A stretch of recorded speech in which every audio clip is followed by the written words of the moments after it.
সোহাগে হত্যা করতে নির্মমভাবে। আব্দুল কাদের জিলানীর হত্যাকারী সোহাগ মামুনের বাহিনীর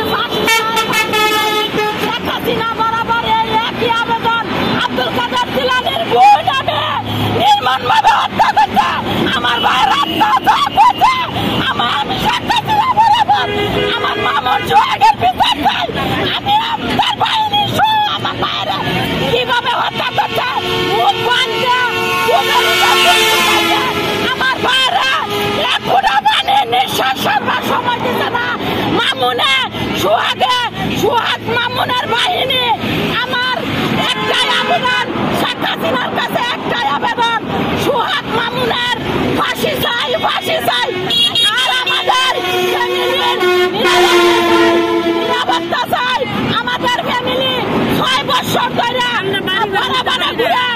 এই ধান জমি সব কিছু মামুনের সোহাগে লুটপাট করে লুড়ে খা, সব কিছু বাড়ি ঘর যা কিছু আছে গ্রিল দরজা জ্বালানা যা আছে সব কিছু নিচে খা।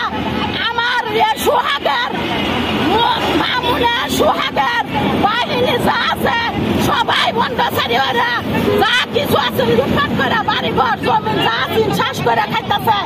অনাথ খেতের মধ্যে দাম লাগায়।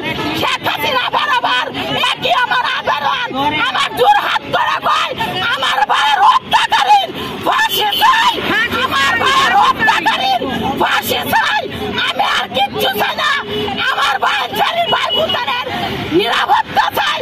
আমার ভাইয়ের ছেলের ভাই ভুটানের ভাই বোনে ঘরের মধ্যে বস্ত্র খুলনা নাগা একই আবেদন শেখ হাসিনা বরাবর। আমি তোমার বিচার চাই না। দেশের শান্তি আমি একই দল। আমি আর বলি আমার ভাই আব্দুল কাদের জিলানী আওয়ামী লীগ থানার সভাপতি তারা নির্মমভাবে বিচার চাই। মামুনের সোহাগের বিচার চাই। তার বাহিনীর সহকারে বিচার চাই।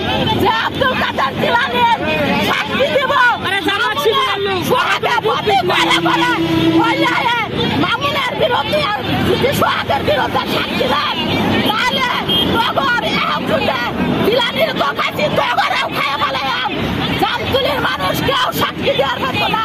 এলাকাবাসী কেউ সাক্ষী দেওয়ার মতো না। আমার ভাইয়ের ফাঁসি চাই। আমার ভাইয়ের যে নির্মমভাবে হত্যা করছে এটা ফাঁসি চাই, ফাঁসি চাই।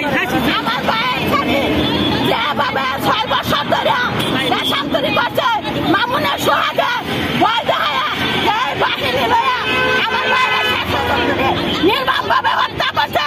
আমার ভাইয়ের আত্মা মুখ বান্ধা লইছে। আমার ভাইয়ের কুবের রূপে খুব কুবাইছে। আমি শেখ হাসিনা বরাবর হাত ধরে অনুরোধ করে আমি শেখ হাসিনা বরাবর ফাঁসি চাই, সোহাগের ফাঁসি চাই, মামুনের ফাঁসি চাই, মামুনের সোহাগের বাহিনীর ফাঁসি চাই, ফাঁসি চাই। আমার ভাইয়েরা যেভাবে নির্মমভাবে হত্যা করছে আমার ভাইয়ের ফাঁসি, আমার ভাইয়ের নির্মমভাবে যারা খুন করছে আমার ভাইয়ের মামুনের বাহিনীর যারা খুন করছে তাদের ফাঁসি চাই। আর